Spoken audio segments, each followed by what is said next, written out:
I used to have like a post-production job and all that, and at a like small post house. And all of a sudden one day I come in, I just bought like a new little car. I'm like excited. This was my first day. I just drove back like to the place with my car. I finally bought a car here. And then like they bring me into the office and they lay me off. Right. And I was like, oh, okay. So I'm laid off. But then like everybody else like around me, I felt like they were feeling like a pity for me, like, oh, sorry, like you're losing your job and this and that. I'm like, oh, I didn't lose my job. They just sent me out on a job search for another job. The mindset of how you think about it. Instead of always thinking about what you lost, how about you think about what you gained? Now you have more free time to like develop your skills on what you were actually trying to do or whatnot, and then something better. Within like a month, I had another job that paid double that.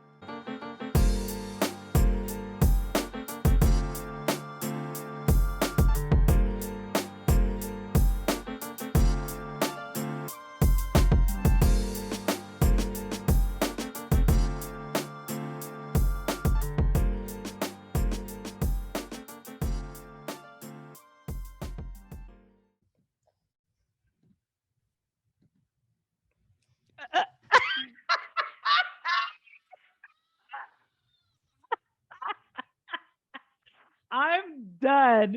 You said I got to get ready. Let me put on a hat. Looking nice. No. Hold up, I gotta Oh yeah. I'm fucking dead. That was planned. I love it. Well, thank you, Alan, for coming on to the I'm Coming Up podcast. Oh, hold on. I'm trying to come up like you. Listen, I'm trying to come up like you, Mrs. Successful. By the way, is that the office where you work? What? Is that the office where you work all day, every day? This is my home office. Yes. Oh, nice. So are you ready? You good? You let me know. Yeah. Just want you to get it right. We You got a mic too. Something like that. I had to do voiceovers and stuff, Oh yeah, duh. Assistant editor.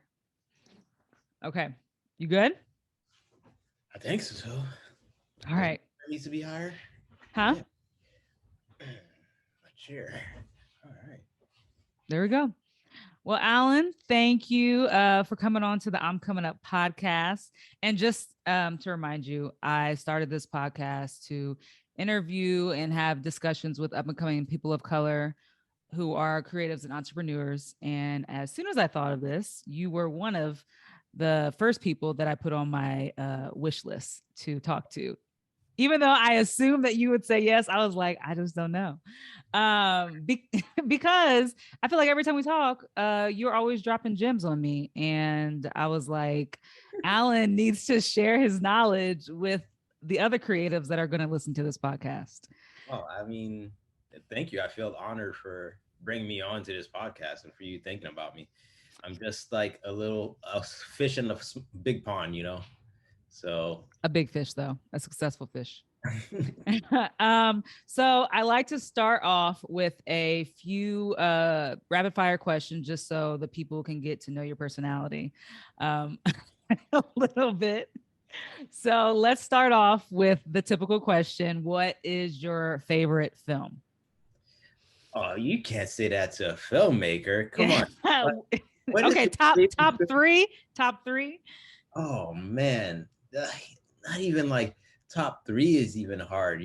But let me see. Like, if I have to think about favorite films, because there's films that like influenced me like as a kid.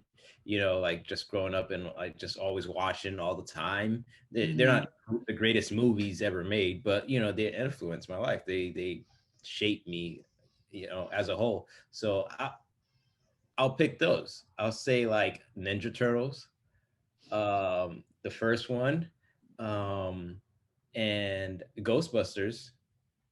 That one was came out and that was in New York, and I'm originally from New York, so it's like seeing the city and feeling the vibe. I love those kinds of movies. Yeah. and Makes sense. also it was Blade. You know, that's one I have not seen. I have not You have seen to see Blade. Blade? Oh, come No. on, come Yeah, on. I have not seen that. You have to Okay. check out Blade. Like Blade is like revolutionary, like for its time when it was coming out, because Uh-huh. like no comic book movie was ever made like this before, you know, Okay. and it pretty much like saved Marvel. As you know, Marvel is today. Marvel was going Hmm. like into the bankruptcy around that time, you know, and Oh. they were selling off a lot of their properties, a lot of their IPs, you know, and Blade they sold. I think it was like New Line Cinema picked it up, right? Mm. And they made that movie, and basically it kept Marvel afloat, you know, and Oh. yeah, so. Backstory. Okay, so now I need to watch it for sure. That's Mhm. interesting. Look at you. Okay. Do you have a favorite TV show? Mm.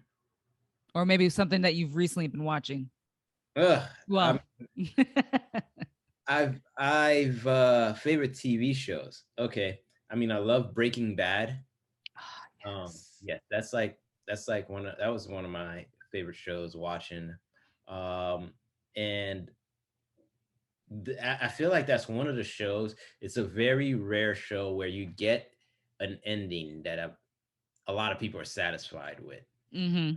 Walter Yeah. White's character, although he was like this he was charismatic, he was always getting away with stuff, like you kept on rooting for him, but he was a bad guy. All the stuff that he was doing were not right, Right. at some point it has to catch up to you.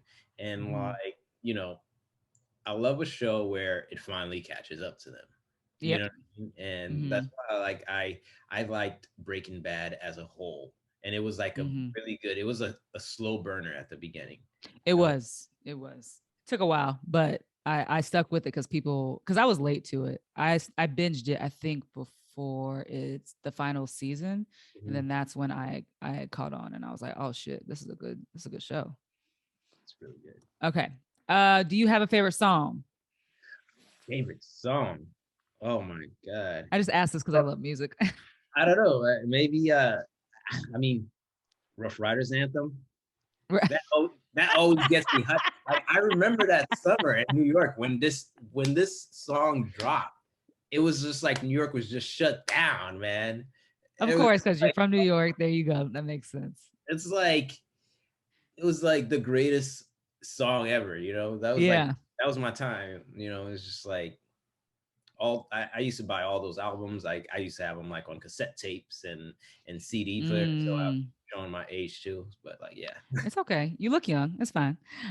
Do you have a favorite person in your field? Maybe like a mentor or someone that you work close with or has taught you a lot? I have a lot of to be honest, like I have a lot of different people that I talk to that Mm-hmm. like mentor me, that like show me a lot of different things. And they each have like their own field, their own like kind of let's say like purpose, Mm-hmm. they each have like their own like expertise and all that. And I take a little bit from everyone to kind of like mold what I do, you know Mm. so Yeah. Can't name just one person. It's hard. yeah, Yeah. and I mean I have multiple people. There's like, there's Winston Payne is one that like I I met him like years ago, and we worked together, and we came up like we were just like struggling from the beginning all Mm-hmm. together, and he's like a really smart, really creative, and I'm always there to like teach you, you know what I mean? And he's very Uh-huh. open, he's very patient, and so like he really showed me a lot like in the industry of, you know Okay. I take a lot from him. And also like lately I talked to like James Wilcox. Also he edited Mm. for Ron Howard, Mm. and he's been giving me a lot of like good industry advice, That's so dope. I take that to heart too. Yeah, so there's like a couple people, that's just That's a dope. very, Yeah. I'm really like I really believe in that saying, it takes a village. Yeah. so it's not just like one person's gonna. Learn from other people. That makes sense. Do you have a favorite inspiring quote? I have like quotes all over my mirror. So I love like this question. I don't know if some people have quotes that they go by or I mean, I have a couple quotes too, but like I always like this quote though. Um, Let me see. I have to say it right. So, yesterday is history, tomorrow's a mystery, and today is a gift. That's why it's called the present. oh What my do you? God, yes, I've heard that one. That's a nice one. Yeah, yeah, yeah. Yeah, when you said that's why it's called the present, rung a bell. I have heard Yeah. that one. That's a good one. Who is that by? Or is that one of You those know what? famous I anonymous people? actually got it from Master Uruguay, What is that? Kung Fu Panda. Oh, I'm dead. Yeah, Sometimes films like that be getting you, get to your heart. So there you go. tell you, man. It's like I learned everything. Like, sometimes you learn stuff from like all kinds of films, Yeah, there you go. Kung Fu Panda. Okay, the I last one. love that. That's another good top movie. The last one. Do you have a favorite project that you're allowed to discuss that you've worked on in your career so far? So far, I guess like my favorite project that you know, I can say is like Doctor Strange in the Multiverse of Madness, Mm-hmm. because this is like that was like my first Marvel project.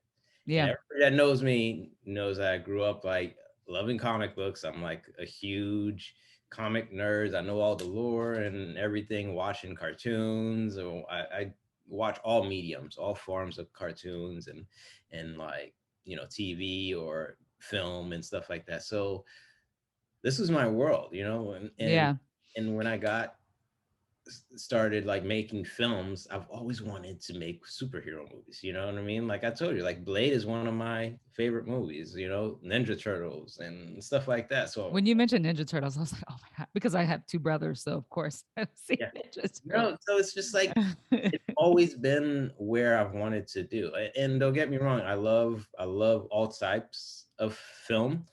The medium is very wide, so it's just like I love like drama, I love comedy, I love all kinds of films. But like, superhero, like the blockbuster films, nothing gets me more than like the summertime. It just like Mhm. reminds me of like a good time, period, Yeah. in life, where it's like Yeah. summertime, the ice cream trucks are coming down the road, you know what I mean? Mm-hmm. It's Mm-hmm. hot, people are going to like the community pool.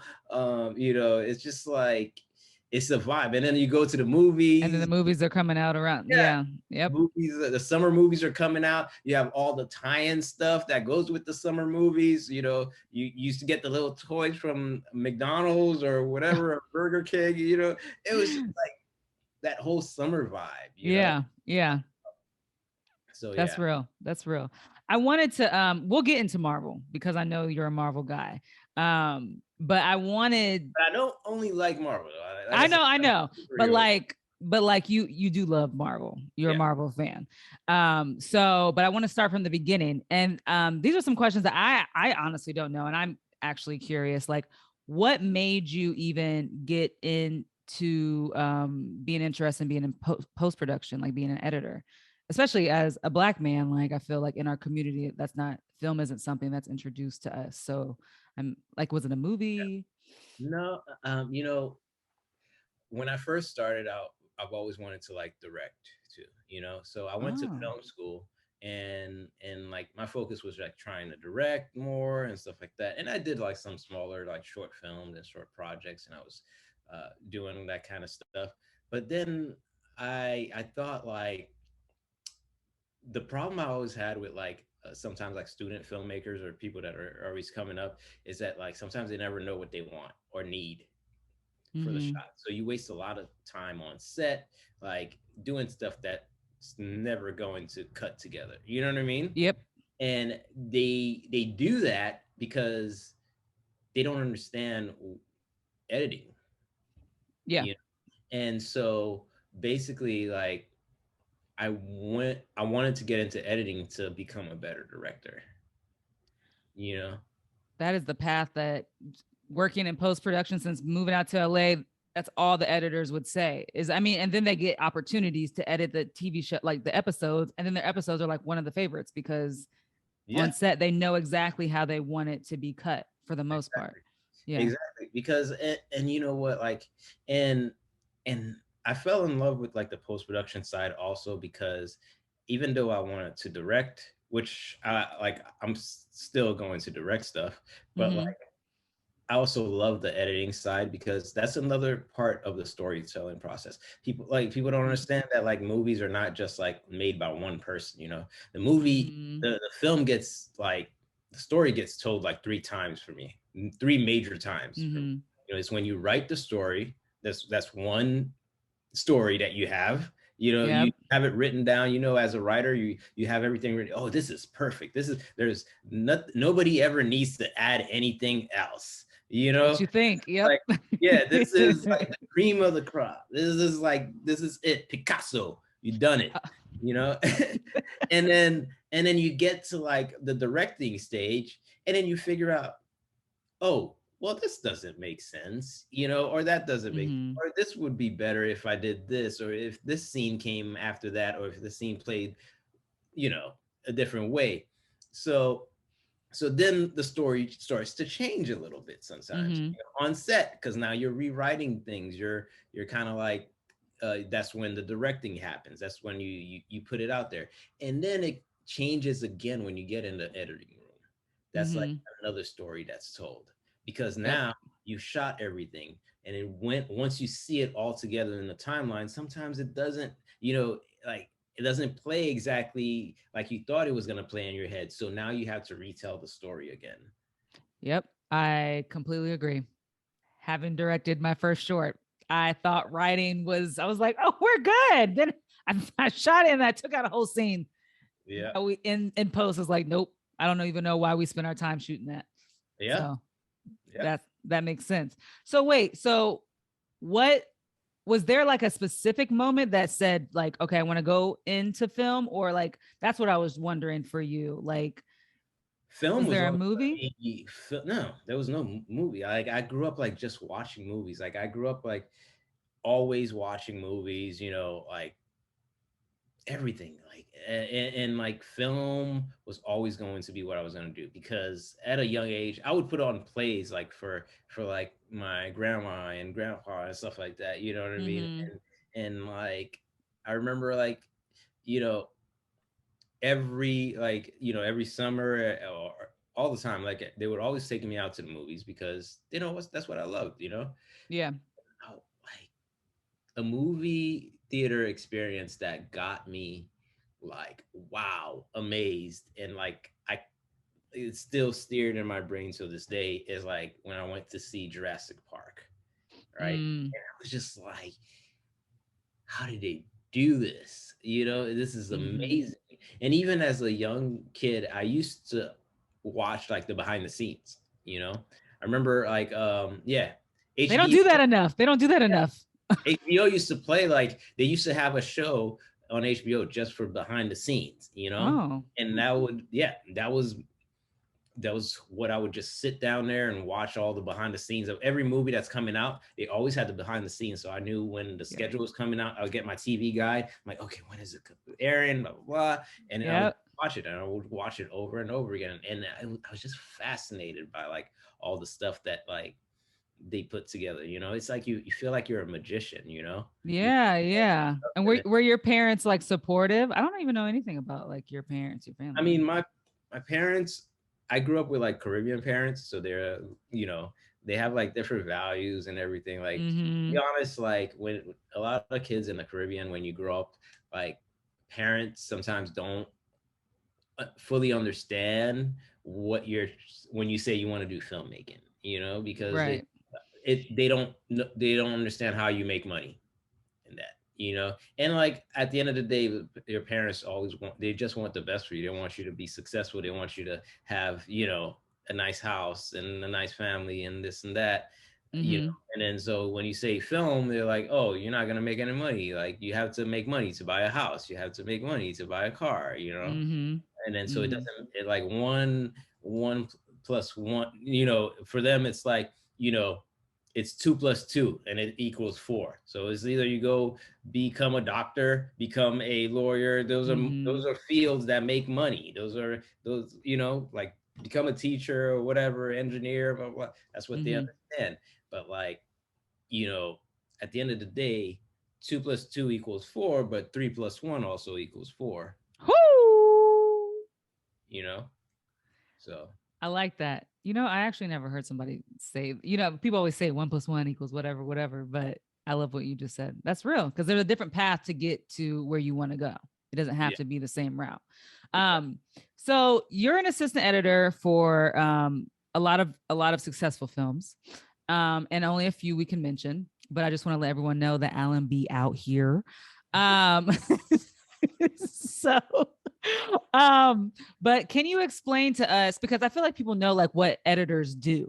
Not that even post-production gets enough recognition, but not enough credit goes to the assistant editors who are also working hard on the film. So can you like explain to people what assistant editors do before we get like into all Wow. Well, assistant editors pretty much make sure that the ship doesn't sink. that? You Okay. want to sum it up, you know? Mm-hmm. So you have your editor, and you want your editor is supposed to, like I said, tell the story, right? So of course the editor needs to focus on like the emotions and like how the story is flowing and stuff like that. So when you have an editor that's like doing all that, they shouldn't be focused on all the technical stuff that comes with filmmaking, with the post production side also. So Mm-hmm. there's a lot of like technical stuff that you need to. It's not just drop the film in the software and you start cutting away. Mm-hmm. There's a lot of things. You got to know your codecs. You got to know what like what footage was shot. Like there's a lot more. You have to make sure like your audio's in sync. So it's not just like drop it in and go. Yeah. um, so as an assistant editor, we handle all of that. We like Mm-hmm. the editor only has to worry about cutting the film. Right, You because all of the scenes are in place because of yeah, you. exactly. Yeah. And all they should that's what they should be focused on only. Mm-hmm. And basically like we come in and let's we prep everything. We'll go through all the dailies. We'll see what's looks good already, what doesn't. We kind of Mm-hmm. like make notes for the editor. Like, hey, listen, maybe you might want to see this, you might want to see that. You basically are like making sure the ship doesn't sink. He knows where Yeah. everything's at, where we're not missing anything, and any problems or anything like that, you should already like have it solved before they even get to it. Okay. That's And what makes so, editor, and assistant editor. sorry, what'd you say? I said that's what makes a great assistant editor. It's like Mm-hmm. you're already 5 steps ahead of the editor as far as like what they're gonna ask for. You know. Oh, okay, got you. So if they're like, if there's a certain scene that they know, whether the director told them they know is shot, Yeah, are I already you're the know one where finding that shot it, is. or Yeah, you already know? Okay. yeah. It's like I already know where like the director. Sometimes you'll be in a meeting and it's just the director. You're just sitting there on the side. And the director's talking to the editor, and they're like, "Man, I know on set that like I did a take where she turned her head to the left, and stuff like that." And I'm like, as soon as they say this, I'm already like grabbing it. I already know where it's at, Mm-hmm. and I grab it, and it's already there, and editor knows where it's at. Then how important is it for the editor and the AE to be a part of like production and or pre-production? It does that happen? I feel like that doesn't happen often, but I also don't know. I It just should assume. happen. A Yeah. lot of time, you get a lot of independent people that bring editors afterwards. But I always tell them like, you would benefit more if you brought in your editor at the beginning. Mm-hmm. Because then you really won't miss it, and then you really won't waste your time. You know, Mhm. I love the idea of like, you know, while you're shooting, we're editing, we're cutting. You Mhm. know, we're not waiting because like that's the best time to pick up something that we're missing. Mhm. You know, like if we have like a 4 day shoot and the editor already is on board after day one, after you shoot day one, you already send the footage to the editor and they're already cutting what you shot that day. You know, you come in the next day, you're shooting day two, and the editor's chopping away at day one, right? And Mhm. by the end of your day two, the editor can tell you, hey, listen, you forgot to shot a reverse shot, and this is not going to work unless you have this shot. You're already on set, so now you can schedule that while you're there. Yeah. Just get that pickup shot. Right. That could save you a lot of time. Right. Versus waiting Money. for a whole reshoot to schedule that after it's all said and Yeah. done. Yeah. So what would you say is the most difficult or challenging part about being an assistant editor if you're constantly being proactive and you know you have to get everything prepared for the editor? What would you say is the most challenging? I would say the most challenging part about being an assistant editor is dealing with different personalities, I guess.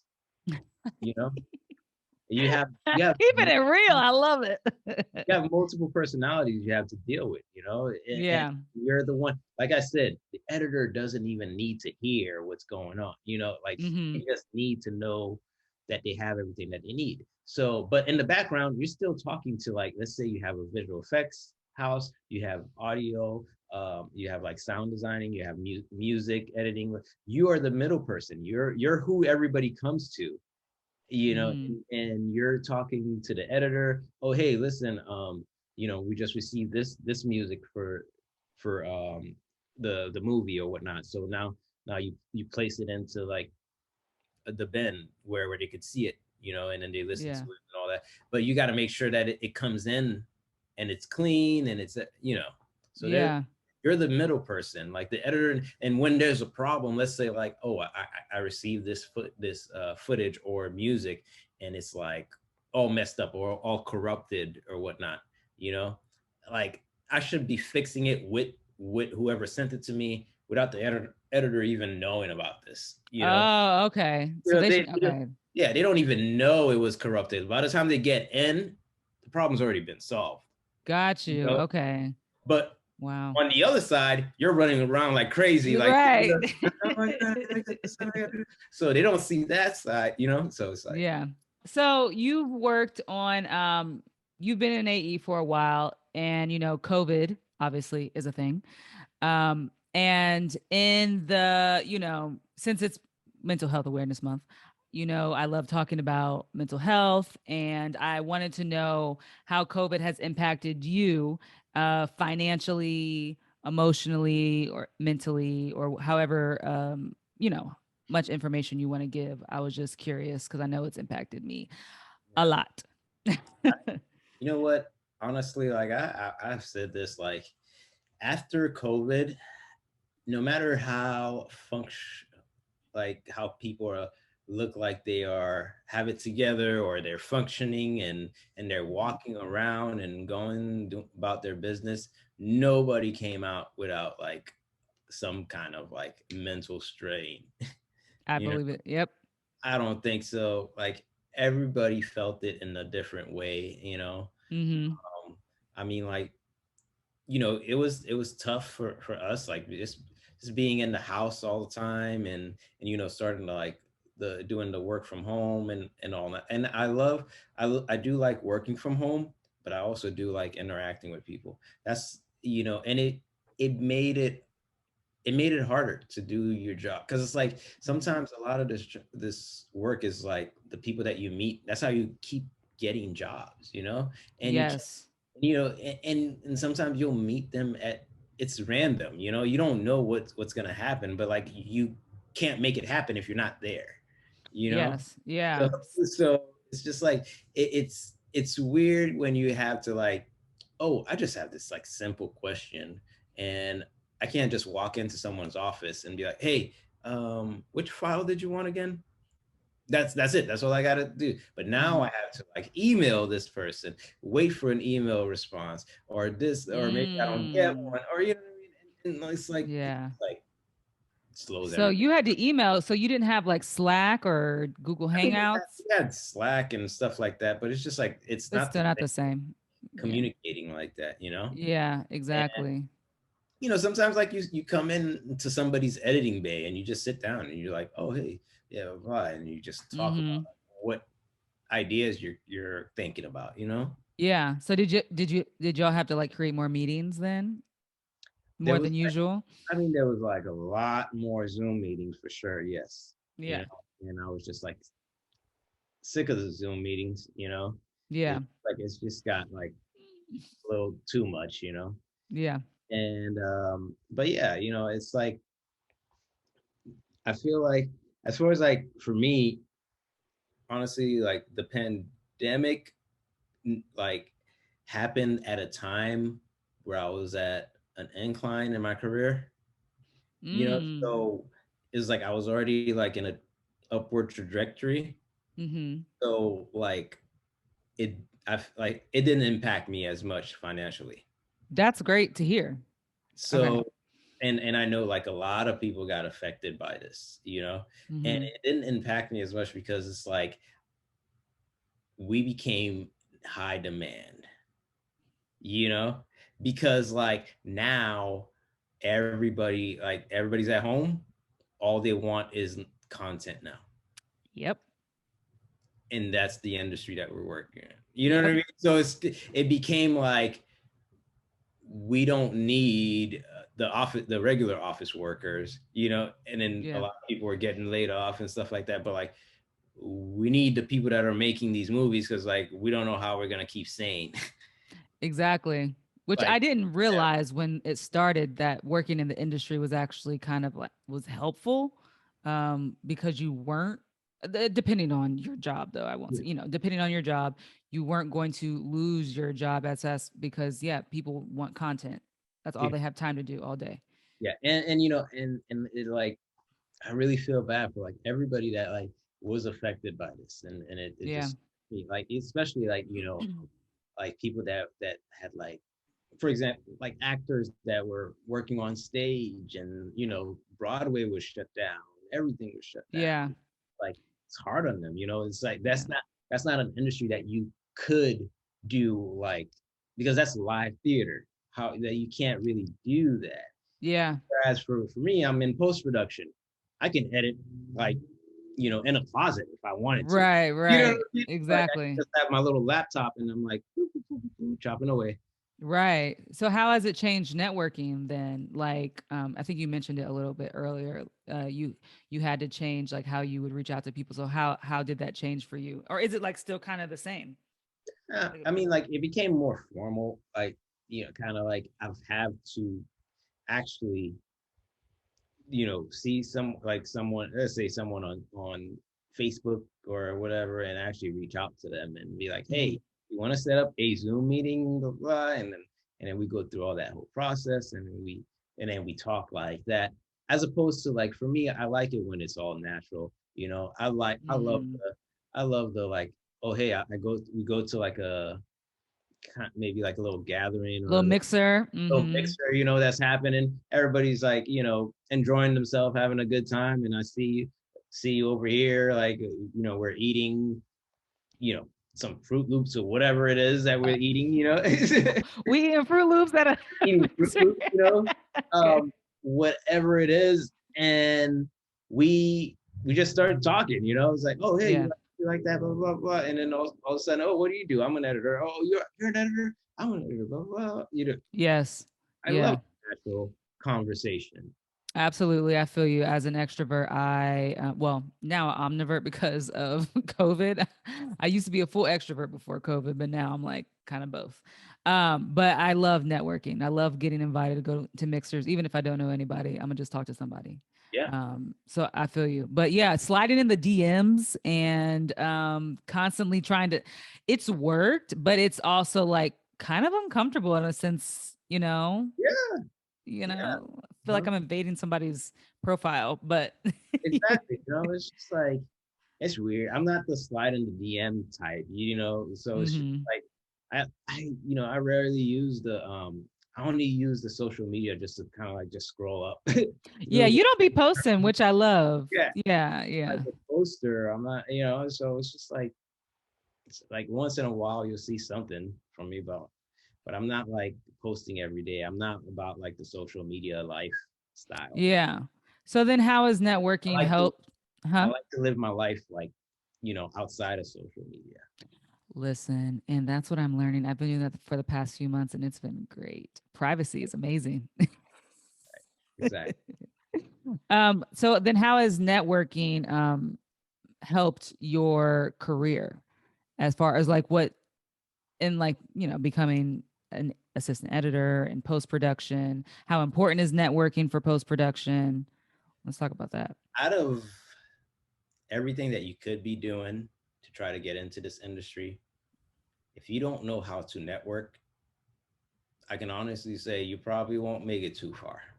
Mm, That is like a key skill that like I feel like everybody should learn. And I feel like they should just like be that should be like part of like a film class, because after I got into the industry, hmm. all the stuff that they were teaching about, the resumes and all that, that's all good. That's all great and formal and all that good. It gives you kind of like a base of like, so that you're presentable. Yeah, That's not what gets you the job. absolutely. You know what I mean? That is not what gets you the job, to be honest. And it's like honestly, people, when you're going to these interviews and you're meeting these people and you're like, it's a whole networking thing. So people just want to know that they can work with you for like 8, 10, 20 hours a day, for 365 days, and not, and you're not like gonna be an asshole. Yep, exactly. You know what I Yeah. mean? That's Uh-huh. all they want. So Yep. really, I always tell people like when you're doing all this resume stuff, blah, blah, then they look at it. Yeah, sure, you show like your credits and stuff like that, but nobody really cares. Like they already know if they're talking to you, that's because they read what they saw on the resume. They know that you're familiar with the job industry, or Hmm. what the job requires. So now all they want to do is they want to actually meet you in person and see who you are. Yeah. You know. So a lot of people go into interviews talking about their resume when you should be talking about the person that you're talking to and yourself. Like you're getting Hmm. to know each other, you know? Yeah. So it's like, And doing your research and knowing who is in front of you. yeah, Yeah, exactly. yeah, Exactly. That's what I learned when I moved here. I thought like, oh, all these people, they're probably, they got this from nepotism and maybe I don't know. Cause small town mindset. I didn't know it's Hollywood. And then yeah. when I got here, I was like, oh, did I even need to go to college? Did I? like, like I could have just like started networking and getting to know a lot of people and maybe different routes. It made me realize that there's different routes to being successful in this industry. And networking is a big part of that. Networking is huge. Like if you can't network, it like you won't make it far. Like even I got into like the assistant editing as for like for a major studio because Hmm. because I was networking, like, and it wasn't that I was searching for it, I met someone like playing dodgeball. I joined a dodgeball team. You know, Hey, it's where I met you. yeah, exactly. That's how we met. And it was just like something for me to do on the weekend. I wasn't Hmm. like searching for a network. That was just me. I was like, man, I need more activity in my life. I just want to do something fun on the weekend or whatever. Oh, Hmm. let me just sign up for this dodgeball league or whatever. And it was just random. I just signed up, and then I started meeting people on the team. I got on the team, and I'm meeting people, and I'm talking to them, seeing what they. Some people worked in the industry, some didn't, and it was fine. It was just like I wasn't there for that though. It was just we were all just friends. We just Yep. all became friends. And Hmm. and out of that I didn't even ask for it. Like they, as they got to know me, I got to know them. Like some people know what I did, and then like one day, one Jason Schaefer came to me, and he was on my team, on my dodgeball team, and we became friends and all that.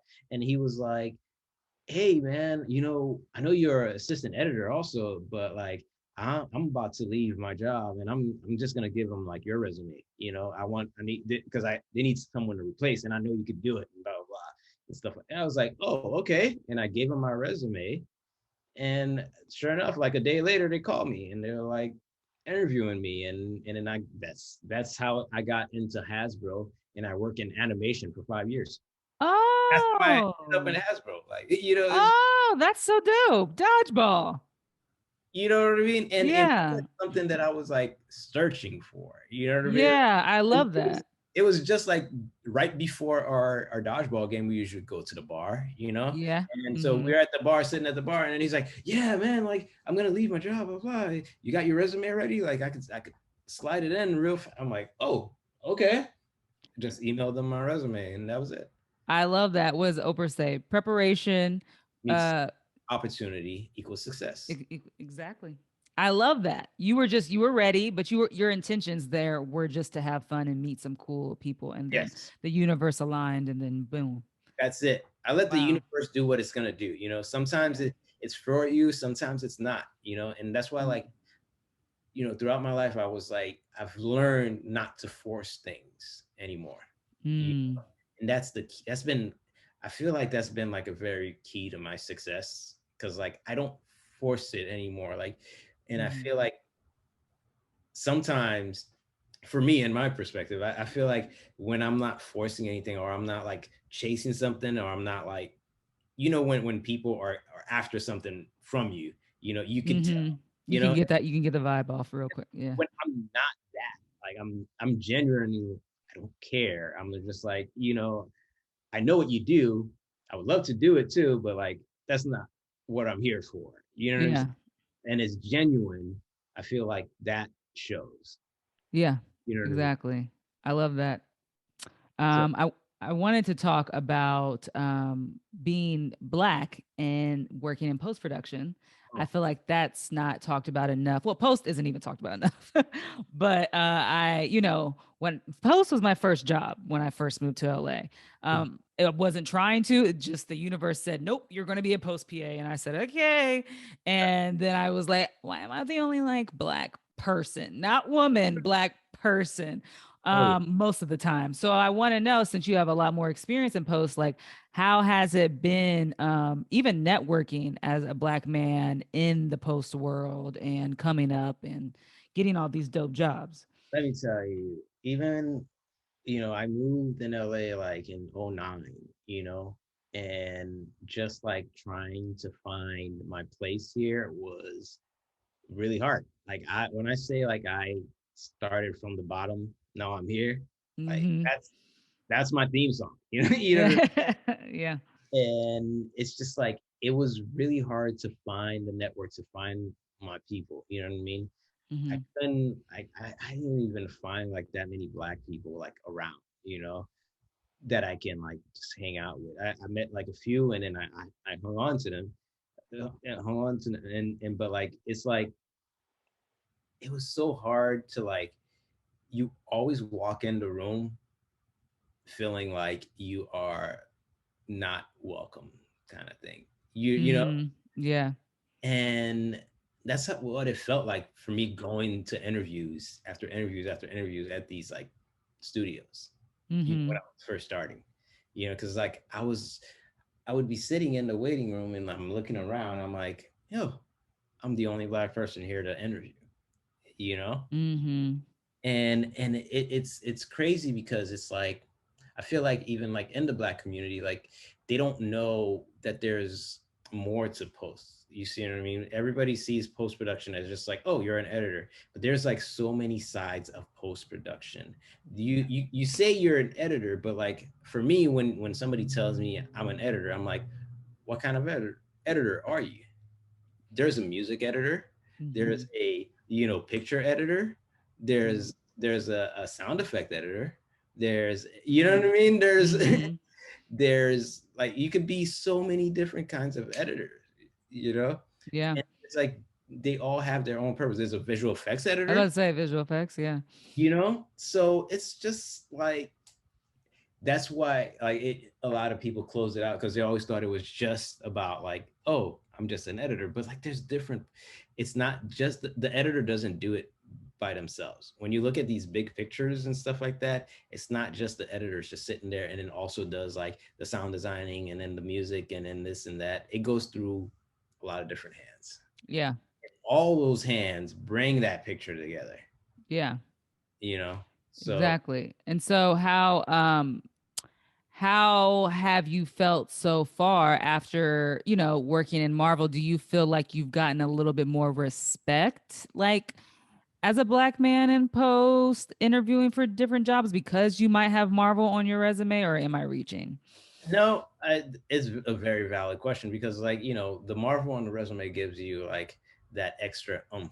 Like, oh, they see Marvel on the resume. That's like, this guy knows what they're doing. Oh, they see multiple Marvels on the resume. It's like, okay, so he did the first one. He must have done a good job to come on to a second one with them.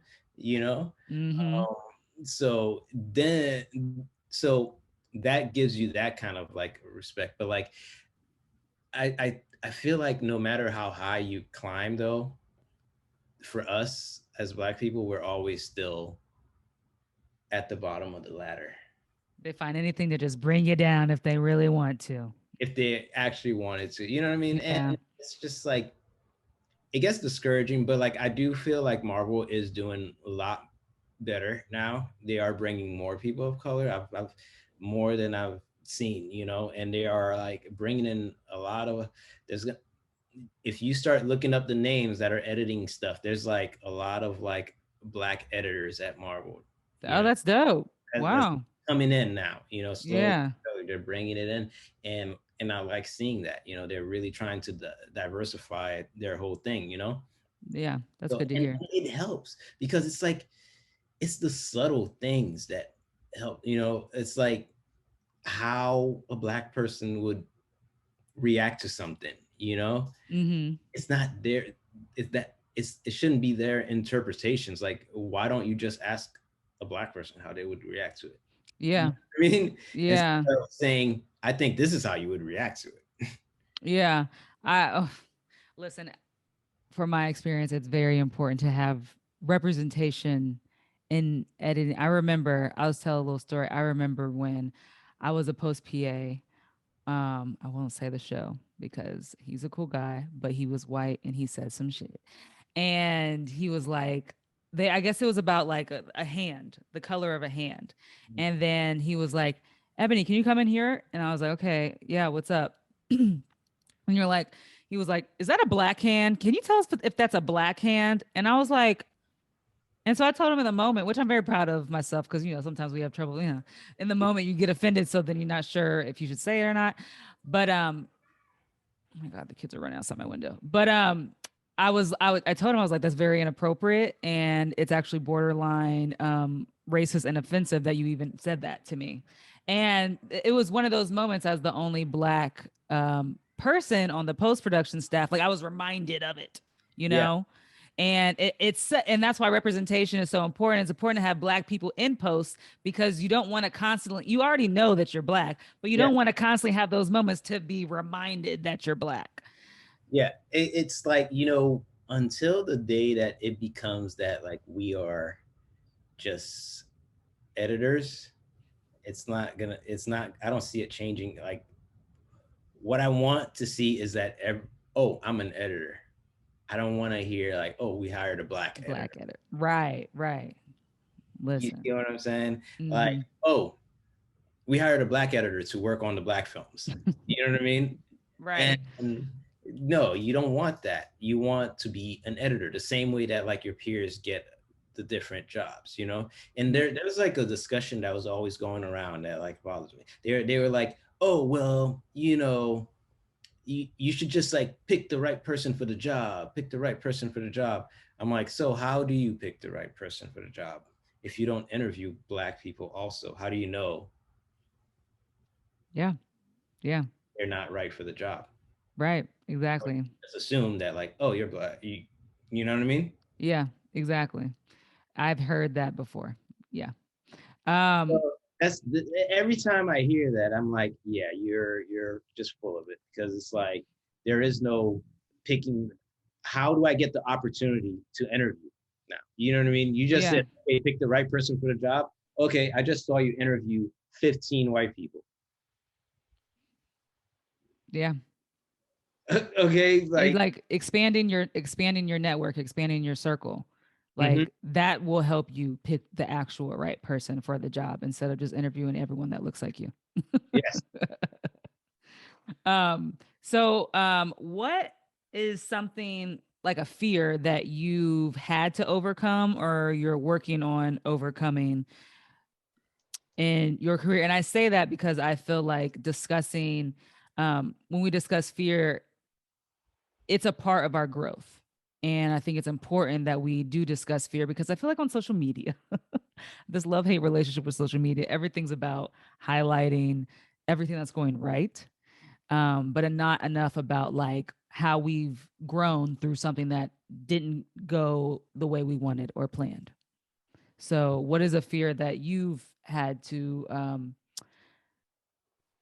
overcome? Yeah. um, I guess the fear of the unknown. You know, Okay. like when I say this, like I it's not that I'm not afraid of what the unknown is, what's going to happen, or like I don't know what's coming up or whatnot. But like I've I got to a certain point in my life where I was early on, and I noticed like I'm like, you're never gonna get anything if you're always afraid about what the outcome is gonna be. You know, Mm-hmm. you're never gonna know. Sometimes it's gonna be good. It's not that like sometimes it doesn't it ends up bad. You know, sometimes it ends up bad. Sometimes it ends up good. But you'll never know what it was until you do it. You Yeah. know, and at the end of the day, like what's the worst that can happen? Like when you look at it in the perspective of like post production or a job, like I'm too afraid to go reach out to this like editor to talk to them or to talk to this person. What's the worst that can happen? They say no. Did you lose your life? You didn't. You know what I mean? Yeah. You're still alive, you're still breathing, you're still fine. You move on to the next one. I feel like people are extremely afraid of like the embarrassment and stuff like that, and that's what they see. They I've tried to like I've learned to like change my language, of how I speak about myself. Like Mm. whenever people see me, like for example, I'm going to give you a good example is I used to have like a post production job and all that, and at a like small post house. And all of a sudden, one day I come in, I just bought like a new little car. I'm like excited. This was my first day. I just drove back like to the place with my car. I finally bought a car here, and then like they bring me into the office and they lay me off. All right, and Mm-hmm. like and I was like, oh, okay, so I'm laid off. But then like everybody else like around me, I felt like they were feeling like a pity for me, like, oh, I'm sorry, like you're losing your job and this and that. I'm like, oh, I didn't lose my job. They just sent me out on a job search for another job. Mm. The mindset of how you think about it. I You know like what I mean? that. And it's Yeah. not like I'm like, this ain't bad. You know what I mean? Like, Instead of feeling like you lost something, yeah, gaining the opportunity gain. to look for something. Yeah. Exactly. Instead of always thinking about what you lost, how about you think about what you gained? Now you have more free time to like develop your skills on what you were actually trying to do or whatnot, and then Yeah. something better. Within like a month, I had another job that paid double that. Woo! Come on. So you see what I mean? It's just like I wouldn't have gotten that job if they didn't let me go to go find that other job. Preach. Am I in church? No, it's Tuesday. Um but yes, that's thank you for that example. And the fear of the unknown is something that I'm constantly working on all the time. Yes. People always think like, oh, I can't quit my job right now. I can't quit my job. If I quit, then I might not. I'm like, you have how many years of experience? You're skilled. You've networked with people. Are you really think that you're never gonna work again in your life if you leave this job that's been like a shitty job? There's better things out there. You're, Yeah. you know, Yeah, and giving people that much power to make you feel like you've lost everything. It's really like exactly. giving people all that we give people a lot of power. These jobs, a lot of power over our joy and happiness. And I had to tell myself for a few months, I've been like, my purpose is bigger than any job that I have. Yeah, yeah, Any job, no matter how popular the job the company is, my purpose is way bigger than this. exactly. And once you have that kind of like mindset, they can't stop you, you Yeah. know. And that's like, I feel like it's like a superpower. You're just like, once you have that aura around you, it's just like you feel like untouchable, and people are, you know Right. what I mean? And people are Yeah. like, oh my God, like I can't manipulate. I've learned also, like I used to watch a lot of kung fu movies and everything too. And Okay. so, Bruce Lee philosophy and all that kind of stuff, but it's like always about like controlling your emotions. You know what I mean? Because like Mm, if you let anybody that controls your emotion has won, you know? that part. And like I've heard Mike Tyson say that too. He's like, he doesn't like get letting someone control how you react. You give them power over you. If they do something and then you get angry or you get sad or whatnot, they have you. They control you. Yeah. You know what I mean? Like, so I've learned to like kind of let go of these things and not let people control my emotions, I love that. you know? That's And powerful. yeah. And when you don't let people control your emotion, they can't do anything, then it's kind of like they leave you alone. I learned, so when I was in high school, of course, I was like the nerdy kid. I was like, comic book nerd and blah blah blah and all this stuff. Like I love like science and all that stuff. But like Mm-hmm. I would get bullied too, and especially because like also I was Haitian. Oh, you're a Caribbean, blah blah blah. Like they'll make fun of Mm, you or this and that. Of where you mm. come from and this and that. Oh, so I would get bullied a lot. But then I sat there, and it's kind of like if you don't give them the energy to, the bullies, then they have nothing to work off of. Yep. You know what I'm saying? Yeah. Because they So, feed off like, of that reaction. they feed off of the reaction. So it's kind of like, oh, okay. They can say whatever they want. Like I'm just, oh, look at how you dress, blah blah blah. I'm laughing, blah blah blah. And then I'll oh, look at that hat, blah blah blah. And I'm like, yeah, it's a fly hat, isn't it? You know Yeah. what I mean? Like Yeah. I was just like, and then once they see that, it's like everybody that was laughing around them is like, oh yeah, maybe it is a flat. And you know what I mean? It's like you've lost your power. Yeah. I like that. And say, I mean, your personality in general is very like even. Mm-hmm. You know, I haven't, well, maybe Jenny has, but I haven't seen you like go like way off on somebody. You're always very like chill. The chill is the vibe that I always get from you. You know, And that's good. I have all the emotions. I feel anger, I feel sadness, I Of feel course. all that. Right. But it's how you control those emotions, how you use those emotions. Yeah. Energy is neither created nor destroyed, just simply transferred from one body to the next. So Yeah. it's how do you transfer that energy, that negative, whether it be negative energy, into something else, you know, Yeah. I and like that. something constructive, something. Yeah. And that's what I always try to do, Yeah. and so that's why, like, I'll get angry or whatnot, but I'll just like, the quieter I am, the angrier I am. Ah, okay. Got you. So that's when we know Alan is upset, is when you're hella quiet. Yeah. Didn't Yeah. know that. Okay. Okay, good to know. But no, I like what you said. That's a lot of what you said is things that I am still working on. So thank you for that. And I'm sure someone listening will learn something from what you said for sure. Yeah.